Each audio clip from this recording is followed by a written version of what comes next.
Good evening and welcome to Coffee Time with Kauffman, the comfortable place to talk about women's leadership. Tonight, I am interviewing Marley Carmona as we discuss going all in with sustainability. Hey, Marley. Hi, Marley, Maria. How are you? good. Thank you. So lovely to have you with us tonight. Thank you. Marley is originally from Venezuela. She has a background in forestry and wood sciences. She holds a bachelor's degree in forestry with a focus on forest management, a master's degree in sustainable bioproducts, and a Ph.D. in forest resources. Before moving to the United States, Marley traveled to Ecuador and Chile, where she worked on seasonal environmental projects. Tonight, we get to hear more about her journey with sustainability. But before we get into going all in with sustainability with Marley, my name is Maria Kauffman and I'm a life coach. And tonight I am drinking a nice hot blackberry tea. What are you drinking, Marley? Well, I actually have my typical tea for nights, which is ginger and lemon. Or Ooh. lime. I need to correct that. It's a lime. I always confuse lime and lemon, but whatever. Yep, me too. Also, yeah. Well, that sounds lovely. Thank Awesome.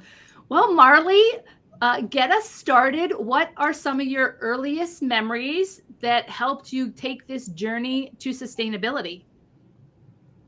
Well, I think what connects me to sustainability and nature is just my connection to the outdoors, the nature. When I was a child, I used to spend a lot of time outdoors because my family, they have a background in farming and agriculture. They grew up in the country, so they had like small farms. I would say it was not big, but they would just have farms for to cover their own needs. I come from a family that is actually very large. My mother has like 14 siblings. Wow, that is large. Yes, that is impressive, I had to say. That's just only from my mom's side. My dad's side is also, they're very similar. They're 10. So I have a Oh lot my of gosh. uncles and aunts. It's a huge family. And from my mother's side, they all work in something related with um, how they say it, like a natural resource, like either growing vegetables. Some of them work with cattle, and naturally, I had to accompany like my grandmothers to go and visit the farms when I was a child, and just I would spend time outside alone and just adventuring, exploring, being very curious, about like what is this flower, what are these fruits, because they used to grow also lots of fruit to sell. So I would Oh, accompany them to hard to picking berries and stuff like that. And I just really love being outside, like, and I guess that came natural for me. Also, yeah. I had to say that I'm from Merida, which is like a very beautiful area in my country, lots of nature, lots of forest. So the countryside where I would spend time, it was just full of lush, like lots of trees, cold, a little like Oregon, Okay. I was wondering. overcast, but lots of plants, different plants. But Venezuela is very biodiverse also, so you can see like lots of different kind of plants and animals. So I guess I grew up being very curious for those things. I used to play outside, that was like my fascination, play with nature and like picking, collecting rocks, collecting leaves, things like that. Yeah. That's my connection with nature. Awesome. That must have been awesome to experience that, in that environment. And I imagine then as well, having a feast or a family dinner must have been, Yes, we would get together several times of the year because they love doing traditional parties, like um, traditions, like folkloric things from, because it was a small town, so they would even invite people from like other areas, and they would join and they would make large meals, like they would share that with the community, Wow. and celebrate, because they're very religious there too. So they would do these parties to celebrate for, I don't know, for the harvest. For example, Oh, they have their specific saint that celebrates, like, okay, we have a great year with the harvest. So let's be grateful for that. And they would invite other people to join. And because my family is so big, they were always very generous, sharing food with others. So that was like my experience growing. And those parties were usually in these farms. So yeah. Awesome. I used So to that was love. kind of like some family life. What was school like for you during those early years? Well, I'm not gonna lie. I feel like today I can say that I always loved going to school. Oh, I love it since I was a child. I really couldn't wait to go. Like, even before it was my first experience going to school, I was already studying because my dad would encourage me to read books. I remember that those are my first memories. My dad teaching me how to read when I was like 4 or 5.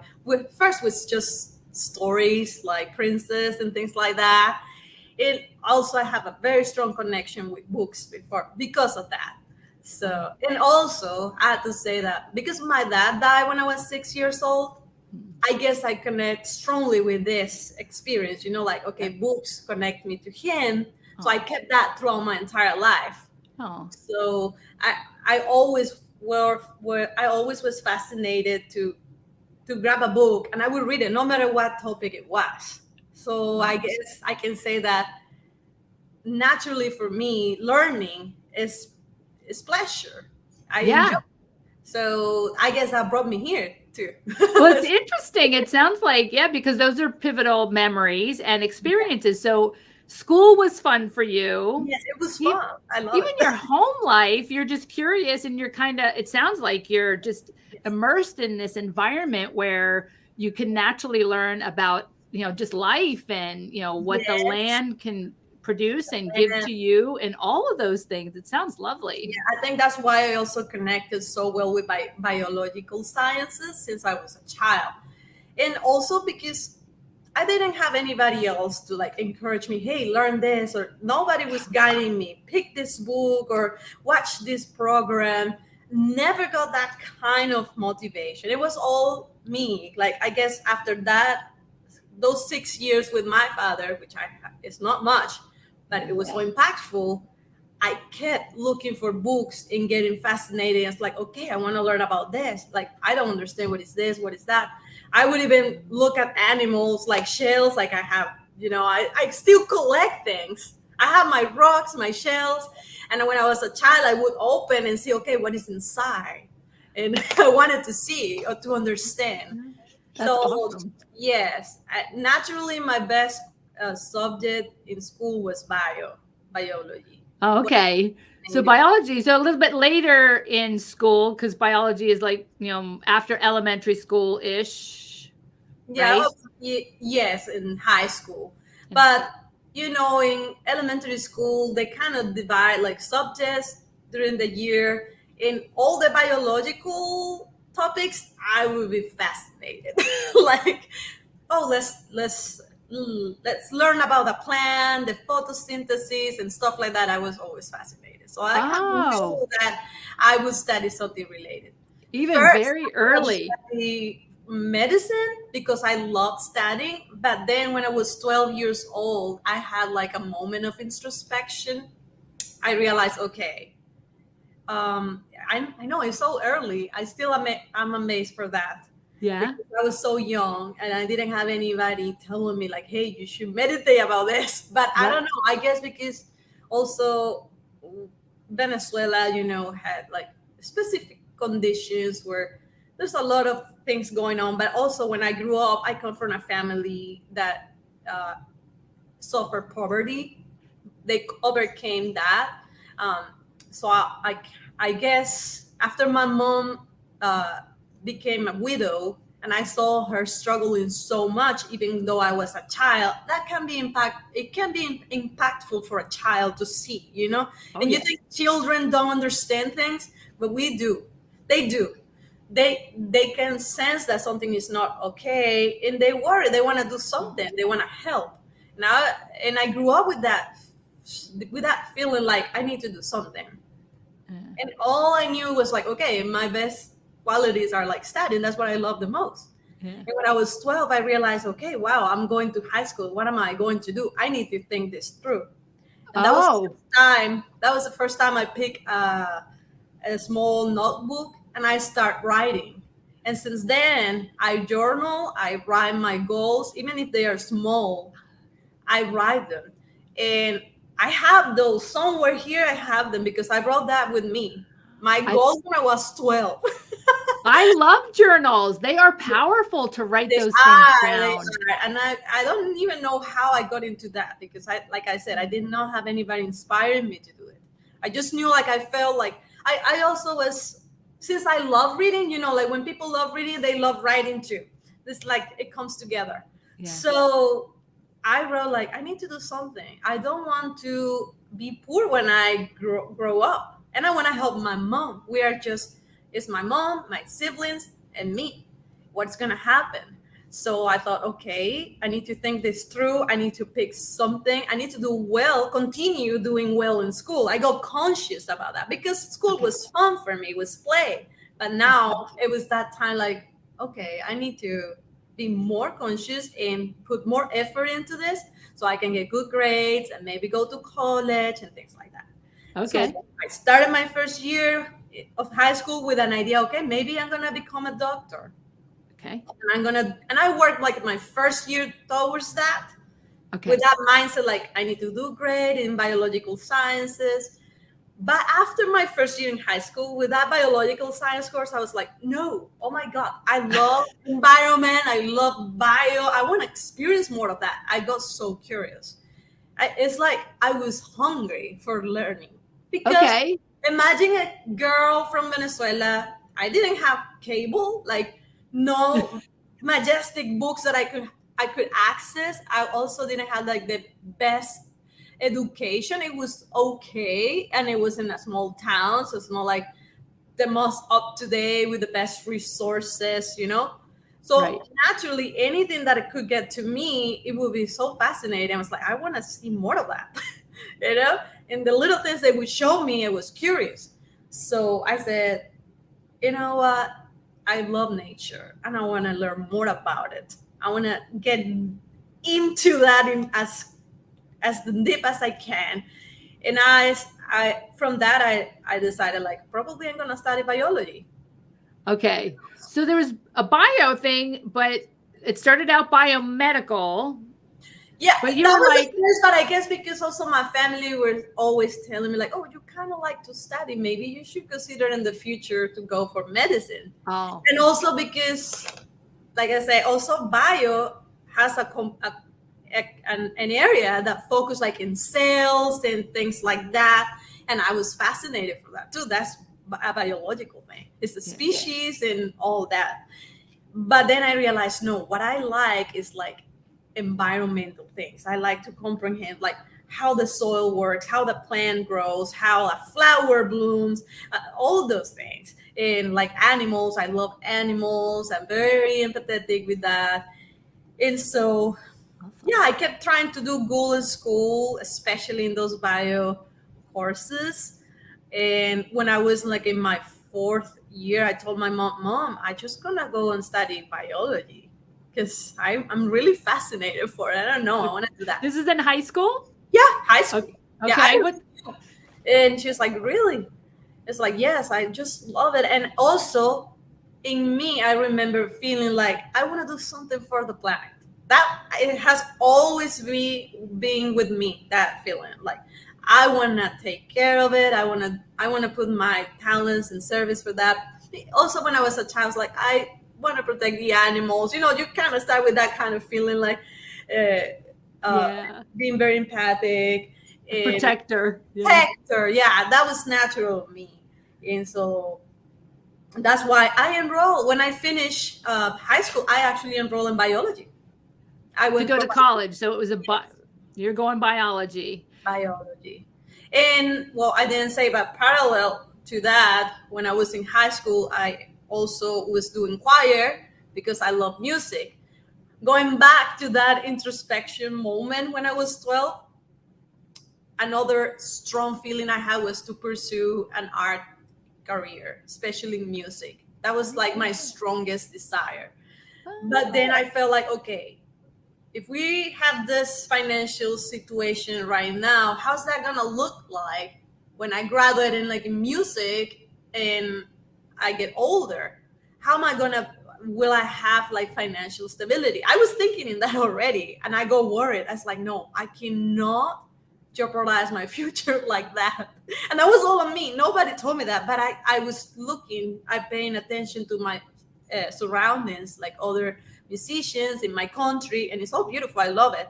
But art careers can be unpredictable. They Right. require a lot of sacrifices and support resources that I for sure I did not have, and I was not willing to risk it for like that. But I love so much music. So what I decided was to do that parallel to my Oh, always. okay. I was 14, I was doing choir without interruptions. And then I went to college and I continued doing choir without interruptions. So when you say without interruptions, it's like every day you were devoted to being I in a was choir? devoted to going to the choir 4 times, 3 to 4 times per week, 2 hours. Yes. Wow. Oh, wow. So that was your extracurricular activity. Yes, I was super active on it, and it was so good that I also went for competitions, national and international, and I was able to take these two activities. Very high demand in both. Music is high demanding, especially when it's like that in group, and like it was a professional choir. Yeah, to get to a level that does Yes, require dedication and a lot of yes, it time. requires a lot of time, but it taught me so many things that I Like have what? today, like discipline, punctuality, so many things. Working in a team, listening to everybody, um, being persistent. Musicians gotta be very punctual, especially those that are like in classic music. They gotta be on time on their rehearsals, or you get kind of like shunned for that. Like it's not cool that you show up to a rehearsal late. You gotta be responsible. You get commitments, you get events, and so people expect you to be there. Right. So, Yeah. so That's that's just part of my personality, you know. awesome. Wow. And I think that also helped to build this career that I have today Oh, because I'm interesting. always showing up. Okay. You can ask me. Yeah, so now you're getting into college, Yes. right? So you're going by biology Hmm. and you're also pursuing a Music. choir or a singing as well. Yes, Oh, I awesome. did. I was 16 years old when I went to the biology school. Um, Is that I young? can say what? Is that young? I 16? was, yeah, but it's kind of normal there. Okay. 16, 17 people get out of high Okay. school. I got out at when I was 16. Education in Venezuela is free in all levels. So of course, and I got a spot just because I did good grades throughout my entire high school. I got that spot in biology. My second option, because you get the opportunity to choose 3 careers, and then the education system decides what career they're gonna allow you to pursue based it on like demand, like what is available. So pick 3 favorite careers that you would like to pursue. And one of my 3 careers was forestry. Oh my gosh. Number one was biology. My number two was forestry. My third one was geography. So I really already know I wanted to go towards with something related to the environment. Wow. So you kind of roll the dice, you have these 3 options and then the government kind of chooses for you. Yeah, basically, like, okay, I think sometimes they give you like 2 options, like, and then you pick. It's Okay. based on like what is available, because there's so much demand for certain careers. Like, let's say if you earn a spot in medicine, that's not that easy. It's very competitive. But I was picking three careers that not everyone wants to study, you know? Not Okay. everyone wants to be a forester, especially now that in Venezuela, not everyone wants to pick geography. And biology could have a little more demand because people maybe want to jump to medicine if they couldn't get the spot in the beginning, Oh, okay. you know? But I Okay. went there because I wanted. And then it became very hard. It was so hard, Maria. So you get biology, you go biology, and it is hard. Yes, I was so inspired. I was like, oh no, this is my thing. I have all the motivation. I love studying. I have the skills for this. I can do this. It was it was rough. It Oh, was hard. I was just 16. yeah. The level of education was way more advanced from what I was prepared. I guess math, biology is not only bio, it's Yeah. science. The first semesters is full math, chemistry, physics. Oh, wow. Very difficult, yes. And with luck, they give you one course related to biology, and the rest is hard science. And I was like, oh wow. Yeah. I definitely struggled because maybe my education in high school was not the best to prepare me for that. And then in college, you get more prepared professors to give you those kind of subjects. And I was like, oh my God. I had to study a lot. Yeah. And I struggled with physics and struggled with chemistry, but more with physics, I would say. Oh, okay. I was a chemistry man. Chemistry was the one that got It me. was so hard. And also was too young. So to understand certain things, complex topics, I feel like if I was taking that class today, I could understand it much better than how I was looking at it the first time. It was so impressive. It was like, oh my God, I don't understand anything. Yeah. It was difficult because, like I said, it was my dream to become a biologist. Oh. I Are want. you are you singing at this time? What is choir and going on? I was, and that was making it more complicated, Maria, because science requires you to devote your time, like you to be fully immersed into that. You cannot be doing something else, honestly. I had friends that they did other stuff, but it's challenging. And for a person like me in that moment, I really needed to dedicate more time. But still, I didn't abandon the choir. Sometimes I wouldn't show up to a rehearsal because I had to study. Yeah. I had to study for a test like a month before. Yeah. I learned that. And I think that's another thing that the science school taught me. Okay. Develop that kind of skill. Like when something comes up, prepare a month before. Because if I study like a week before, I was not gonna be able to pass the test. Yeah, it wouldn't sink in enough. Nope. And I was always studying immediately after the class. Like, okay, I got this class, these notes, let's go over again, let's research, let's complement these notes. That I do, but I didn't have that method of study. I love to study, but I never studied with that kind of anticipation. But I had to develop that. Yes. And so I spent in bio 2 years studying and trying to pass all these hardcore courses. And then I realized, look, I only like the biological courses. The other ones, I'm suffering. I'm not having fun with it. It's so difficult. Yeah. I took a plants biology course. It was very difficult too.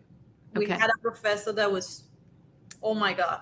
A lot of people would fail the course. You could think it's easy, but it was not. And I was fascinated with it. Okay, it was hard, but you were fascinated, so you just stayed determined. Yes, I was like, oh my God, I love this. I never had a course just specific about plants. Yeah. And we went in deep with that subject. We cover all kinds of species, not only plants, but like fungi. I don't know how to pronounce fungi. That. Yes, fungi, algae, everything related to the plant kingdom. And I was fascinated. I was like, oh my God, I need to know more about this. I didn't know. Like a whole new world. It was a whole new world because we had a lot of time in the lab. We had to spend time in the lab, Oh. and I got to see things that I never saw in my entire life. Like in a microscope? Yes, in microscope, when you see what is going on with the lichens, like these tiny plants, and oh my God, you discover so much and you get impressed. And I also had to draw and take notes about what I was seeing. The more I would study them, the more I was getting more curious. I was like, I need to know more. What is going on with this? So I was one of the students that passed that course. I still remember. It was less than 5 or 6 people that passed the course. And I had really? Me and another friend were the only ones with the highest score. And it was like a C. Right. You imagine that was the highest hard. course. It was very hard, but the professor was proud. He was like, oh my God, you're all good. You got the highest score, and this is not common in my course. Oh, so he was surprised. Yes, he was, because he used to fail students or get D's, either D's or fail. Interesting. Yeah, So nobody gets an A in that class with him. Oh, awesome. So that's interesting. So he notices, and he obviously told lets me. you. And I was like, well, wow, I guess I'm good for this. And then so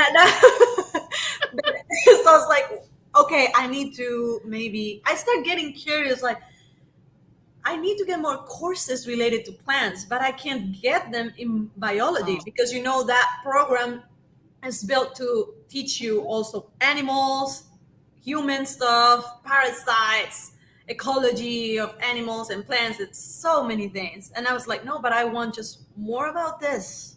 Okay. How can I get this? And I remember I talked with my mom. Mom, I'm getting very sad lately. I'm not enjoying my classes. I felt a little defeated because it's the first time I can't do something. I'm not getting good grades, and I was used to get good grades. And I felt like maybe I'm not that good for a second. For a time, it was like, maybe you're not that good for college, But then she said, well, maybe you should try something else.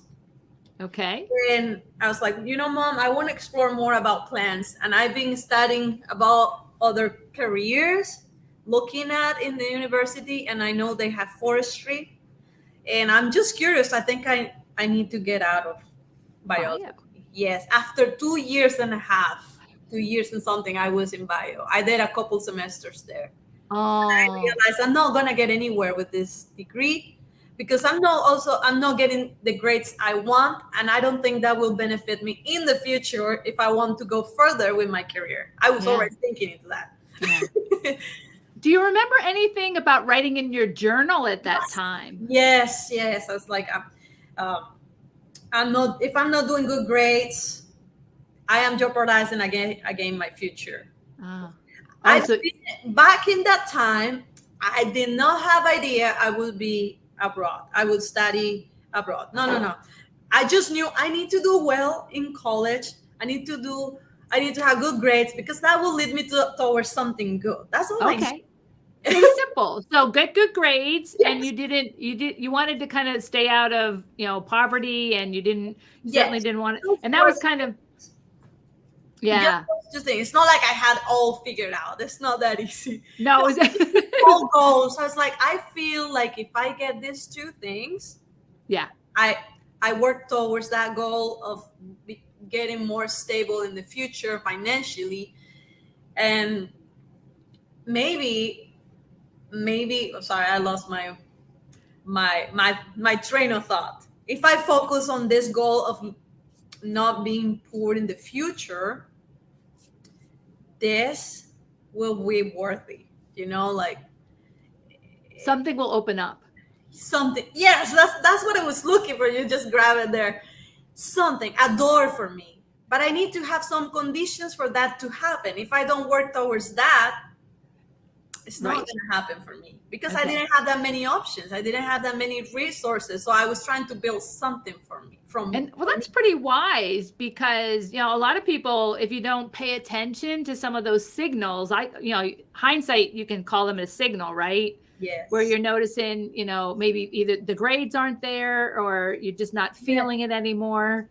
So at least you said something. mom sounded supportive, at least a sounding board. He supported me to change career, which was pretty crazy because I was 2 years and something. It's not like I changed after the first semester. I'm Right. telling you, Mom, I have spent 2 years and maybe a half of my life in a career.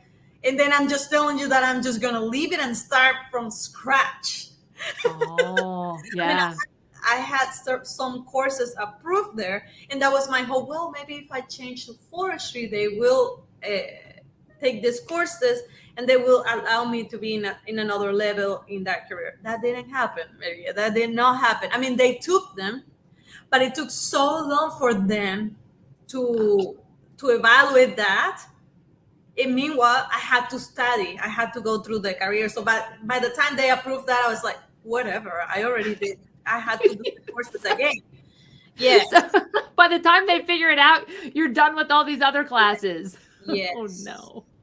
So I had to redo botany. Oh. I had to. So I am getting too far, but anyways, I applied for forestry.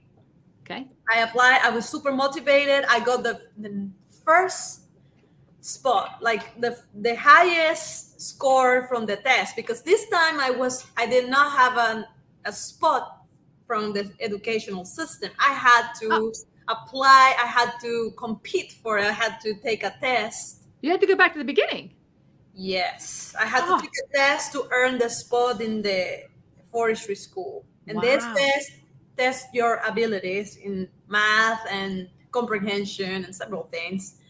And also I had a section focusing biological things and plants, because this was a test designed to enter in the forestry school. Okay. So, but I studied a lot and I was overexcited. I was like, I'm going to get this. I spent all summer studying because I really wanted this. I'm excited. I want to learn more about plants and trees. This career seems to provide me with that. This time I did something I didn't do when I was entering in biology, which was to check the entire program, check the courses. What are you going to get into? When I was in biology, it was like, oh no, I'm fascinated. I'm going to get into bio because I love bio. And I didn't even bother to check what the program looked like. What kind of courses are there? Do I love physics into that kind of level? 4 or 5 chemistries in it, and other things. I didn't know. But this time I went more prepared, more conscious. I was a little older. Yeah. Older and wiser. Okay, let me see this program if I enjoy this. Oh my God, this have like silviculture, botany, 2 botanies. So it provided me a lot and more from what I was looking for. Ecophysiology, ecology, the things that I wanted, but only focused for trees and plants and, all related to this topic that I was curious. So I got the highest score for that test, which is not relevant anyways, but I'm proud of it because it's like, this shows how motivated I am for this career. I really want this, and I studied and I show that I care, that I want to be here. Yeah. Back in that time, I knew a lot of people were taking the test just to get a spot and study something because they weren't sure where they wanted to be. That's okay. In that time, you are young, okay. You don't know. But at that time, I was like, I want this. I really want this. Yes. And another thing is that a lot of people there didn't show like much motivation for forestry. It's not that common there. Yeah. It's not a common career. I was fascinated when I found you on LinkedIn because I was like, I've never heard of a forestry engineer. So I had to have you on the show. I was like, come tell your story. You gotta be fascinated to enter before. Some people fall in love eventually. I had friends that had that experience. But the few that entered into forestry, they already had like a connection with something. Either they had family, like relatives that were working into like forestry, like in a forestry industry or something. In my case, that was not like that. I am the only forester in my family, the one and only. Nice. And they were always like intrigued, like, why did you choose that career? What is that for? Yeah. you're not gonna have a job. Yeah. They were very discouraging because they didn't understand. They were worried. It's like, what is that good for? We could use when we use Right. them and we make fire with it, and there's not an industry in Venezuela. It's not like you get out of forestry and you know that you're gonna apply to a bunch of companies. It's not like here in the US. US has a culture built in like forestry and wood. You build houses with wood. It's a strong culture. You Oh, have wow. history with forestry. That's interesting you say that, but I'm American and I didn't know that at all. Yeah, it's incredibly interesting, the story of the US and the relation with the forest, the resources. Also, Canada has a strong culture with forestry. Yeah. The industry moves a lot of, it moves the economy. It's an important section of the economy in the US and in Canada and Finland, in certain countries, you know. That's So the true. fact that I was so determined to study this, it was like I did my research, like I knew it had a future, but my family did not believe in.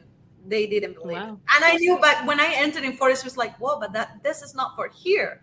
I know maybe in the future I might be able to connect it to something. Oh, but once In again, the you have no idea.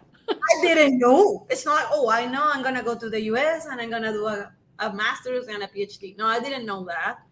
But Not I at knew all. the career was important, it was relevant, and most importantly, it will keep me connected to nature, to do something related to it, to protect it, and to learn how to work with that resource, but at the same time, knowing that it's sustainable. It Yeah. Awesome. provides something for humans that we can use, like in my case, managing forests to produce forest products, which are so important for society, especially here where you need houses to live in, Yeah. and other kind of products, your floors.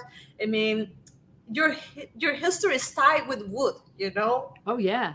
Well, take us. Way, boats, every. Oh, sure. Everything. So Mhm. you're in the classes that you're talking about actually do sound rather interesting. So, through your college then of studying forestry, it sounds like you got back to the study that spoke to your heart, Yes. and you're getting through college. Help us understand what getting through college and then whatever happened after college. I went to college and I did great.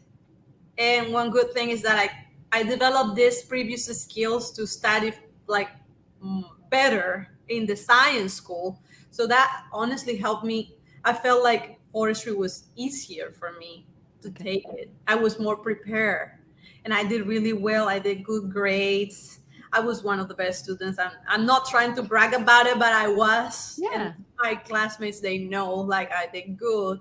But it's because of that motivation. I really wanted to pursue this career. So yeah, I completed it. I there we had like three areas of concentration. We have forest management, wood science or wood technology, and I don't even know how to call this in English, but there is another area called related to the water, like water conservation and management of Oh, that resource related with water. okay. And it's because water is also related to forest. Yeah. It's kind The of like, trees produce, they retain water, and then that water gets released, slowly. And that's the water that you get in your house. It comes from that. There's a whole cycle there. part of So the ecosystem. yes, you get the water from the forest too. Okay. And so I chose forest management because it's Okay. like, I want to keep connected with the nature as close as possible. Everything is related to nature, of course, but we had a lot of field trips, and we would have to spend time in the jungle. No, I don't know, jungle, rainforest. It's called Oh, okay. Oh, rainforest. Yes, we would have field trips there. We had to go and do inventory of trees, study diversity index, different, how can I say, plantations that we had there also, and study their growth and many kind of things that were important for our, studies? yes, our studies. We had like, the school had their own camps to inside these areas, very rural and full of Ah, nature. So we would every group of students every year they had to go to these camps and spend, let's say, a week or something like that, and go and study the trees, the ecosystem, the composition, you know. oh, so it was pretty much a hands-on part of the study. Oh, it was huge. A lot of hands on. I spent like my entire career doing that. Oh, And wow. yeah, at the end, like almost like the last months of each year, we would have to go out and work towards something related to Well, the that's pretty forest, like powerful. measure, Yeah. uh, yeah, identify species, collect leaves, you know, Oh, and yeah. trying to identify what kind of tree is this just by looking to the leaves and stuff like that. That's Um, pretty cool. yes, it was amazing. So of course you develop, like, you build relationships because you are outside, in the middle of nowhere with your friends that they accompany you throughout the entire career. You know, it's the same group. We're all going together, Oh, it's more like learning a about this club. majestic. Yes, it's like a club. It was awesome. I love forestry. Yeah, sounds Yes, awesome. yeah, we would have to go every year there, and then we would have to build reports and bring that back to the university, like, hey, this is what we saw about the biodiversity index, about the soil. We would do soil studies, and you know, many kind of things that I don't want to bore you with, but for Yeah. instance, Well, help us then understand how you get to Ecuador or Chile. Which one did you get to first, and how did that happen? okay, well, after I finished my degree, immediately after that, I decided that I needed to. I mean, I was ready. I was ready. It's like, this is the moment I've been waiting for. I need to find a job. This is the time I probably need to leave my house. I was 27 when I graduated, which I was not too happy about it, because those goals that I wrote, you know, that I told you that I like to Yeah. write goals. I remember when I entered forestry, my plan was like, okay, I changed. I lost kind of 2 years. I'm behind a little bit. I should be graduating by when I am 25, and that didn't happen.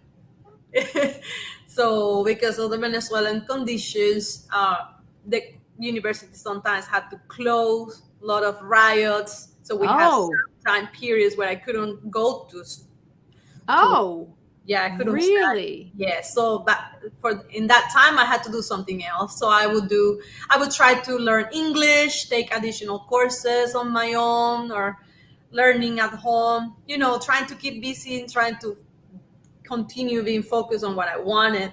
Okay. um, but that made me graduate 2 years later, you know, Yeah. without me uh, failing any course. This kind of turmoil that Venezuela had, like riots here, riots there. Everything was impacting. Yeah. Yeah, so some people would just give up, because I mean, you cannot be holding your life like that, stopping it and just waiting. When can I return to study? You know, Sure. people have needs; they need to work, and if Yeah. your life gets delayed like that, it's just like, oh my god, what I'm doing here for this? Yeah. Wow. What a commitment. Yes, but for me, it's like, if I abandon this, I'm not gonna get anywhere, and then I need, and this is something I worked so hard to get into, so I'm gonna get it, no matter how many years It takes it takes. commitment. We're all 10 in. years, I'll become a forester after 10 years. I don't know. Yeah. And it happened. So And you finally get to that point. You get graduated. Now, graduated, and the country was not at its best. It was one of the worst times, like from the recent period. Lots of riots, lots of instability. And I told my mom, this is the time where I need to leave the country. I need to leave, because otherwise I'm not going to do anything. Um, First of all, I knew I didn't have a job, no offers, nothing. Okay. There's not an industry to go for. I mean, there's like there are a couple industries there, but it's like, I don't even know how you connect with them. It's not that developed, the forestry business, I would say, in Venezuela. Okay. So I told my mom, look, I need to go to another country where maybe I can get the opportunities related to my career. Okay. And it happened that I had a friend that she was also a forester. She was studied with me, and she moved to Ecuador already because her parents are from Peru, but they went there first. And so she found a job there, and she told me, why you don't come and apply to this job that I just got? It's about environmental projects. You're going to love it. It's a seasonal job. Why you don't apply? And I was like, you know what? Maybe I should. I took that leap of faith. I wrote the people. It was an international company, actually, that they bring people, kids from the UK, to do environmental and social projects in rural communities in different parts of the world. They had camps in Ecuador, Peru, Cambodia, I mean, many places. But this camp was in Ecuador. So I applied. I got an interview, and they were super happy, and they said, you know what, you can come. It's a little crazy hiring somebody from another country to come here, but if you show up here on the June 12th, like, I don't know, just give you I think it was around that 2017 when I left. She said, well, you got the job. And I told my mom, you know what, I got a job. Wow. I got a job, and I'm gonna go. It's 3 months. And after that, I told my mom, I don't know, but I need to push a little further to see if I can find an additional opportunity, something related with my career. Awesome. Yes. So you did. Yes, I did. And I grabbed a book bag. What did I grab? This camping bags. I had one, and I put all my clothes there. I put inside my degree, my bachelor's degree. the title. Took it with you. Yeah, I'm taking this because it's the most important thing I have. Right. I'm gonna leave it. And I moved to Ecuador. I went there, and I worked in 2 communities while I was there. It was beautiful. I met beautiful people. Aww. We did many kind of different projects, from helping them to restore their schools, which are very, very humble. They need a lot of resources there. Yeah.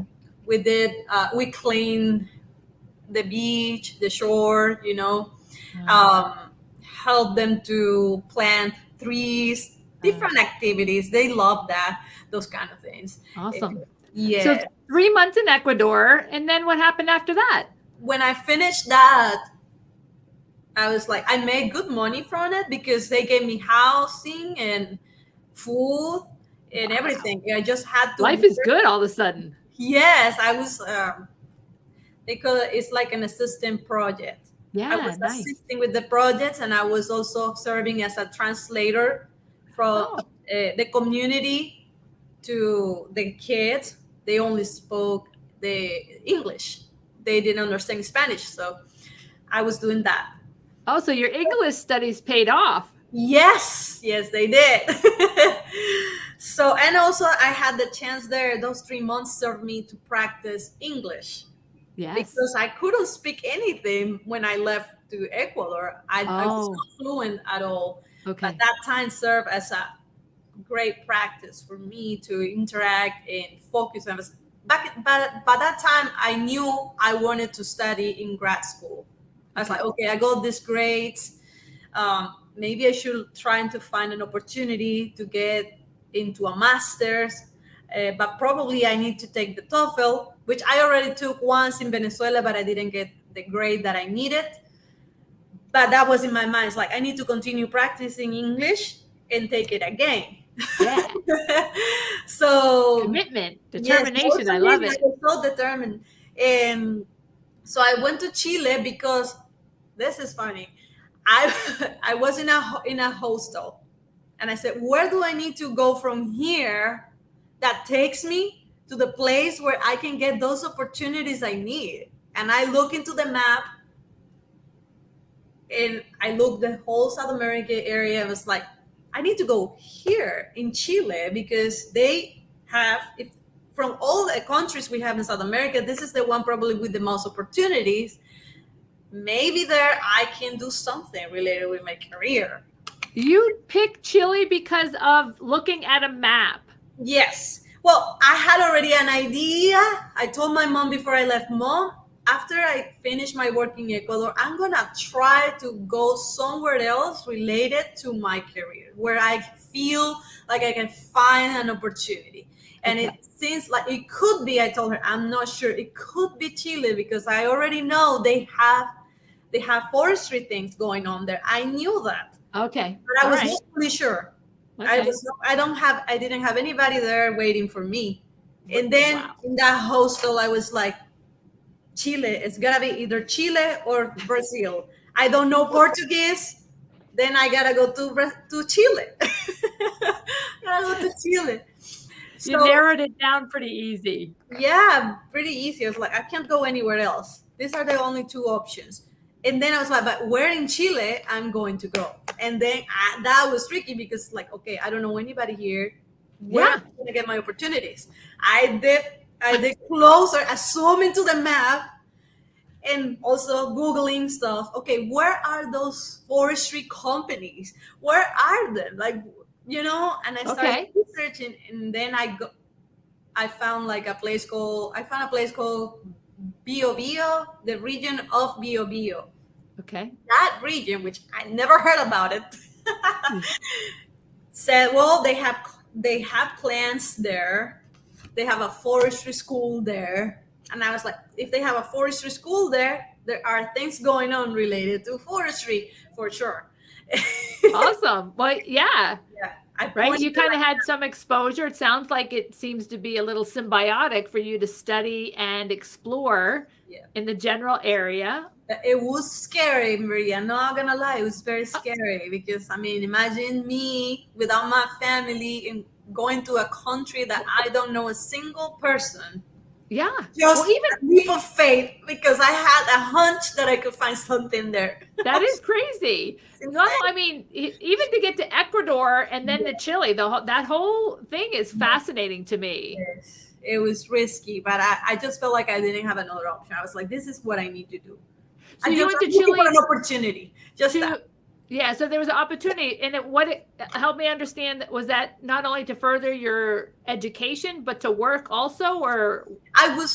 My intention was there maybe to find an opportunity to either work in a company related to forestry or get into a university.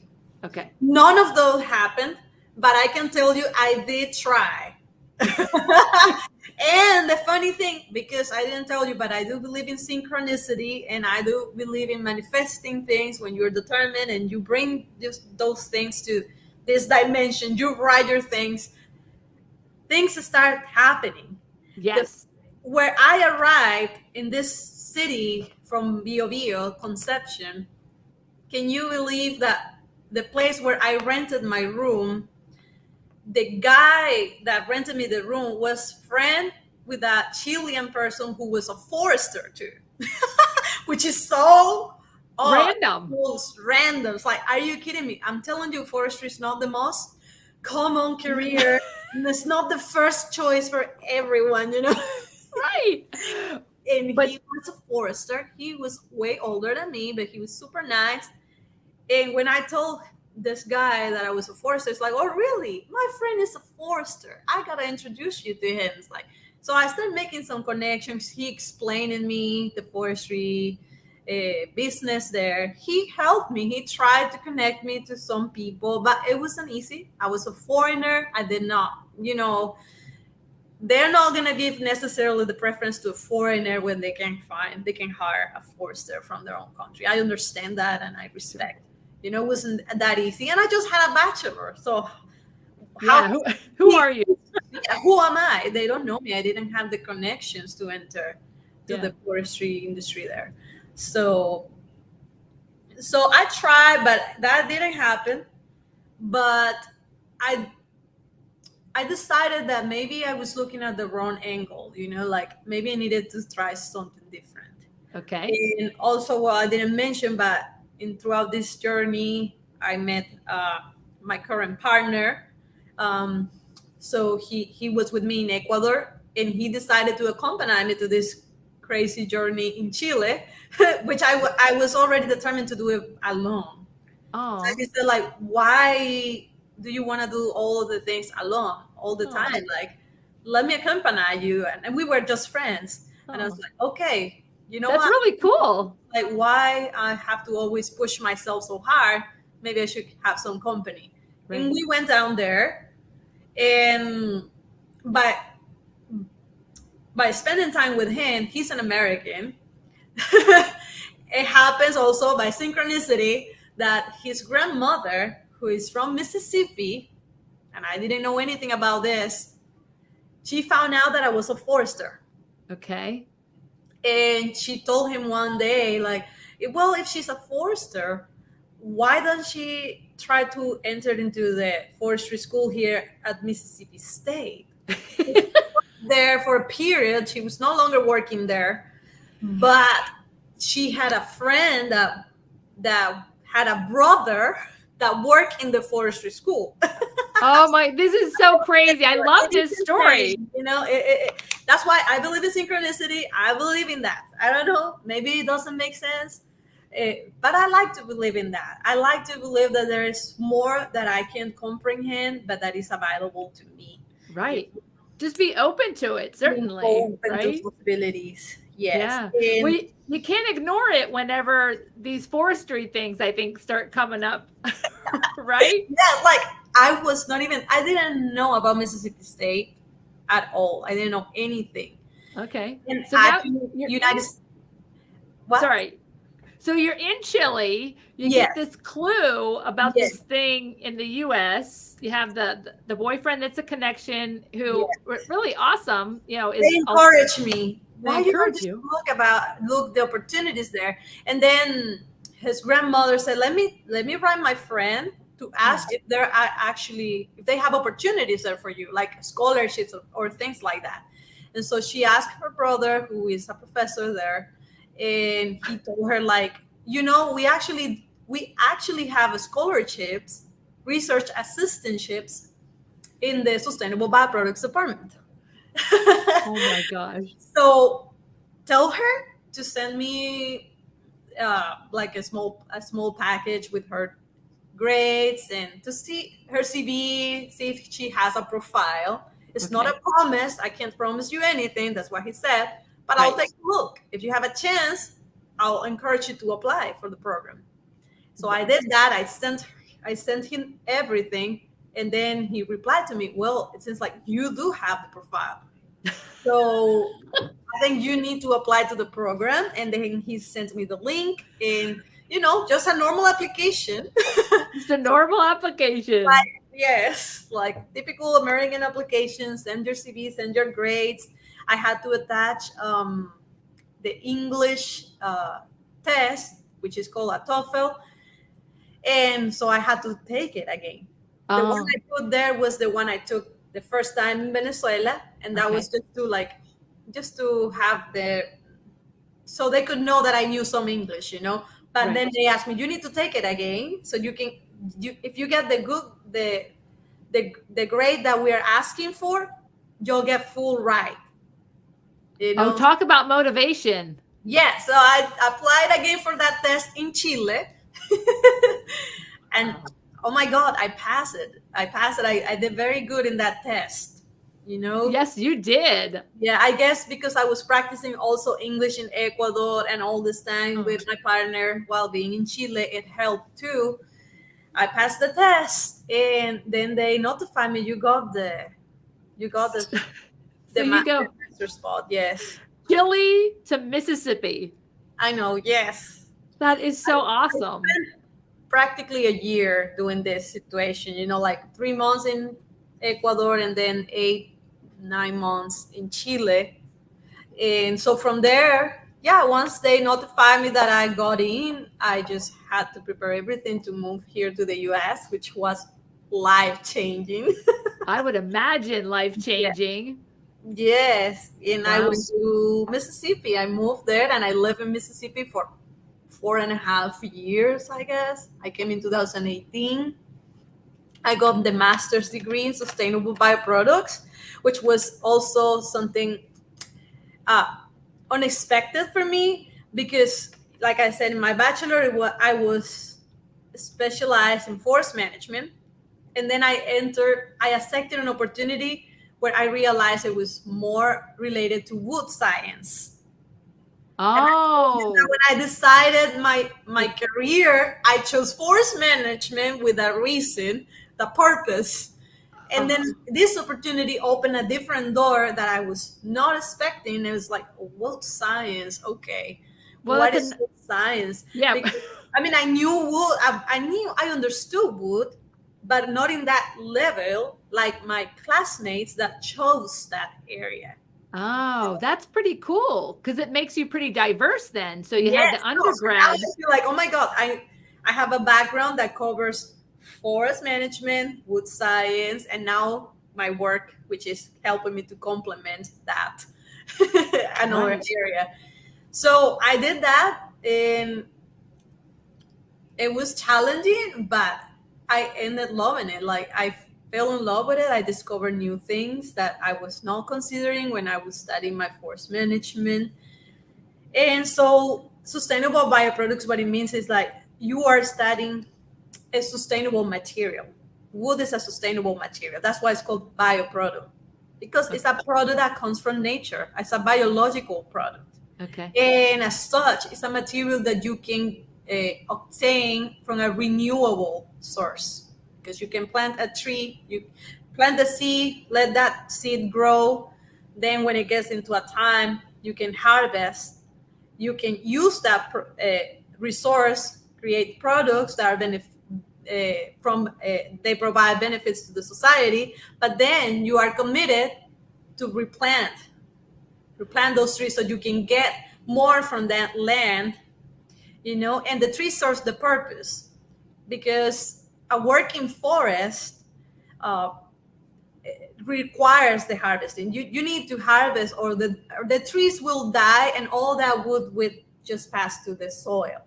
You know, so Yeah. So when you forestry talk wood, about right that the impact of wood and trees and forest on the economy, like right? this It has to provides be. it provides jobs. The forestry industry provides jobs in many kinds of levels, not only in the industry, but academia. People are researching all the time, not only to improve forest products, but also how can we make this process more sustainable. That it already is sustainable, especially here in the US and in the North. You do have a phenomenal Yeah. uh, forestry business that allows for extraction of these products, uh, this resource, and then maintain the ecosystem. You do not deplete your ecosystems. And that is beautiful and it's inspiring It for is. me as a forester that I come from South America, where we deal with some issues related to forestry, like the rainforest, but also there are complex things there that it's not that easy for forester to handle. Like we deal with tropical areas that are so diverse. It's not Mhm. that easy to put a forest a harvesting plan where you have so many animals and different kind of species. Right. Whereas here you have it's more manageable. You have more homogeneous forest, but also you have a long tradition of forestry. Your practices are developed and proven to be useful and good for your environment, for your ecosystems. So you guarantee that your resources are protected and that you can provide uh, products and services for society without destroying your nature, Yeah. destroying the resources. It's so fascinating. So I'm curious, you did have some let's call them delays getting through your undergrad. And Mhm. then you get this, it almost sounds like this serendipitous trip through Ecuador to Chile to Mhm. Mississippi, where it sounds like it's almost like you accelerate through master's, PhD, and Yes. then into a career. I mean, it's a fascinating story. Yes, So, I got to the PhD because after I finished my master's, um, this professor that encouraged me to apply for the master, he said, "You're good for this. You should take the PhD. Why you don't enroll in our program? We also have a scholarship." So that made me think, maybe I don't know. And then I thought a little bit more, and I felt like, you know what, this is an opportunity. I should not say no to opportunities. This is the best option I have right now. Let's do it. I never considered, I never thought or imagined that I would get into a PhD program. That was definitely not. oh, it wasn't on the journal, it wasn't in It the was car. not. No, no, no. I did have maybe like a master's, but I never considered a PhD. Wow. And You went all the way. yes, I went all the way, and it You went was all much better than the master's because I was able to go in deep. Like I had more time uh, to understand the complexity of wood, so I enjoy more that because I had more time to spend with that material and comprehend what is that good for, how that the wood relates to the environment, like what wood can do for us. Wood can store CO2, so forests play a very important role as a climate solution. wow. Trees absorb CO2, so they remove CO2 from the atmosphere. And Yeah. in this complex time where we are dealing with climate change in our door right on the corner, Yes. uh, look into what trees can do for us is one alternative. Yeah. Definitely put in those trees to work, make them work for us. So, like Yeah. harvesting provides incentive base uh, to extract these products that preserve the CO2 in those products. So, your table is preserving that CO2 there. The furniture, your house is storing CO2 there. Oh, That CO2 that was hanging out in the atmosphere it's is still already there. sequestered in all the wood products that you own. Oh, wow. And so if you incentivize the uh, landowners or people to harvest and grow trees and protect them and then create products, you are removing that carbon and keeping it locked into a product. Oh my gosh, that's so fascinating. So Yeah. fascinating. Yes, it's beautiful what It is forests can do for us. it is Not many people beautiful. know about it, but the people will know in the future because uh, as we learn more about climate change and we are worried and about what is going on, we're gonna hear more about these solutions, especially what forests can do for us. Well, that is Definitely, incredibly, yeah, they're that's gonna play a key role into that. yeah, so good to hear that news and all this information. So help us understand a little bit then, so you go all in, you get all these opportunities in Mississippi to go the whole way with the PhD. Mhm. So you're getting through your PhD. What is finding a job like, after becoming a PhD? Well, I didn't. I wasn't even done with my PhD when I found my job, my current job. Ooh, that's the best Yes. kind. Is what did they come to you? Now I started to apply. They could have come to me, I guess. I don't know. But I'm this kind of person that I'm super active. I'm always looking for the next opportunity, Yes. and I couldn't wait. I was like, you know what? I already know that I'm gonna finish earlier my PhD because I worked towards that so hard, and I actually graduated a year before my deadline. Oh, you did accelerate. Yes, I accelerated because I work super hard during my summers. So I was able to collect all the data I needed, and I wrote everything. I don't even know how can I explain that. I'm impressed about This is myself because some serendipity again, or synchronicities, just yes, but everything also lined up. by this time I was more clear on my goals. It's like I want this degree, I want to get it, and I want to find a job, and so I'm going to work towards that. And I also want to make it as fast as I can, because extending my time in academia will delay my opportunities to find a good job. And Yeah. I want to compress that as much as I can, because I feel like I'm ready to start my career. Yeah. So So tell us about starting your career. So then I started looking for jobs, and then I heard about an opportunity from the company where I am right now. And I was like, oh, I'm not sure, because I'm looking for opportunity that takes me a little close to the cities, because I also, I have family that lives abroad, and I would like, that's one personal thing I like to have, certain being close to an airport, so I can visit my family and friends eventually. And it was Yes. a little more difficult being in Mississippi. So Yes. this person, which was a professor, told me, well, why you don't look at this position that opened in Easton, Pennsylvania? And I didn't know Yes. even when Easton was. I was like, okay, I know No. Pennsylvania, but Easton. And I was like, okay, I'll look into. I went home and I checked, and I was like, oh my God, yeah, this seems like a phenomenal location. It's a pretty And great location. yes, and the position was for it's a program, it's a leadership program for new professionals. So like an entry level job for this company that I work. It's called Warehouser, and so I was impressed. I was like, wow, yeah, this is perfect, because it's gonna provide me with a full year of training to comprehend the forestry business in the U.S., with the opportunity to grow into other roles related to what I love, forestry. Yeah. I So I mean, decided to go. Forestry is a complex business. It has manufacturing, sawmills, all this, like to create products.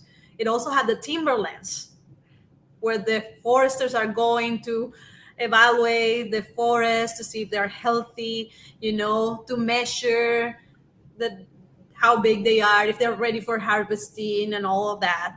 And then they have the distribution business, which is the one that is closest to the consumer. This is right. where all the products arrive, so they can go to homes, buildings, etc. Yeah. And I realized, well, in my career, this is probably the area that I cover the least. Like, I don't have much experience. I don't know much about like the business, how forestry makes money.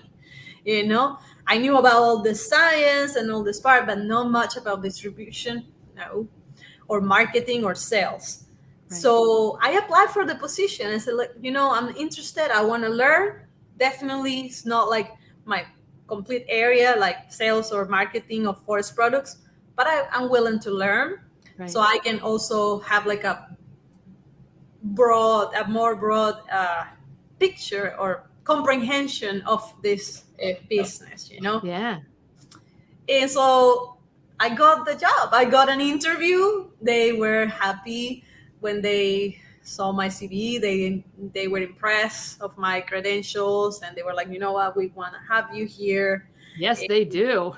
I would be impressed too. It's like this.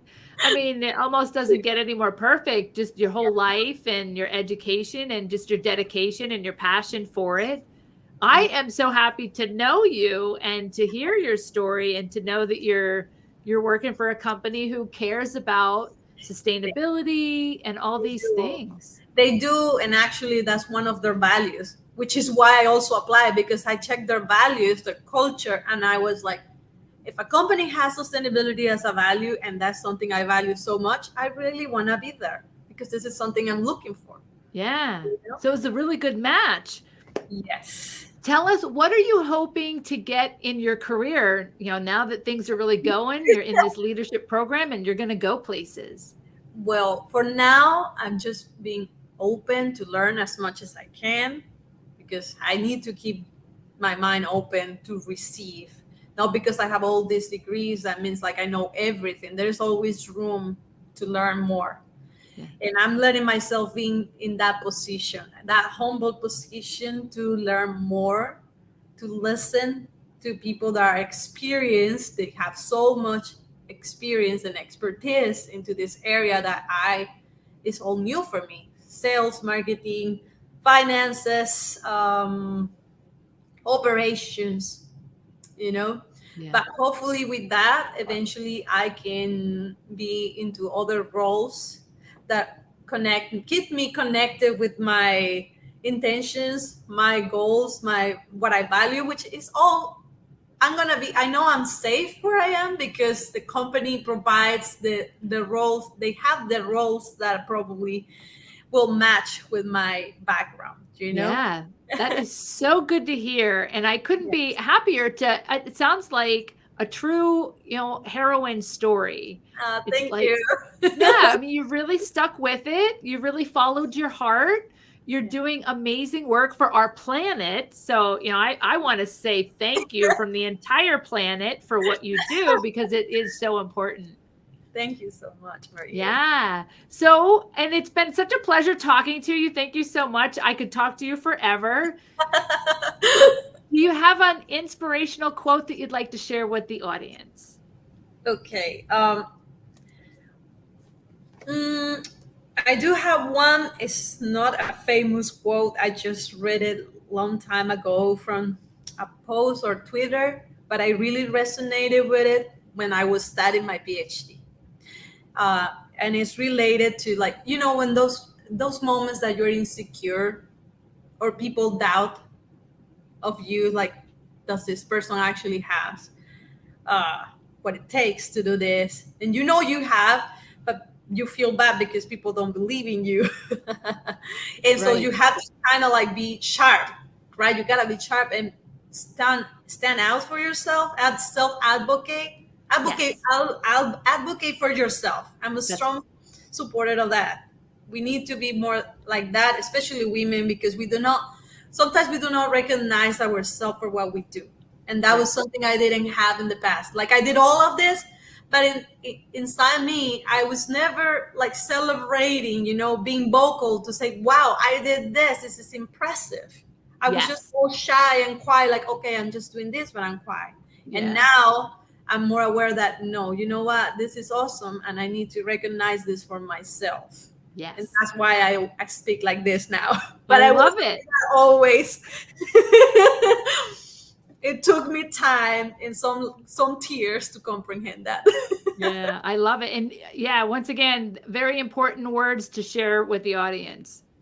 Thank you. So what I read this quote from us, the source is Pen and Sword. That's the name of the the account where I took it, and it says, "I'm calm but alert, relaxed but ready, smooth but sharp, humble but confident." I love it. That gave me chills. So, Very like, powerful. not because you talk about your success and the things you have accomplished, that doesn't mean that you're bragging and that's bad. It's good. You are being humble, but you're confident. I love it so much. I And you love guys it. look relaxed, but you're ready for the next opportunity, for the next Whatever. challenge. Yes. Awesome. Well, Marley, thank you so, so much. It's been totally amazing having this conversation with you and for shining light on the work that you do.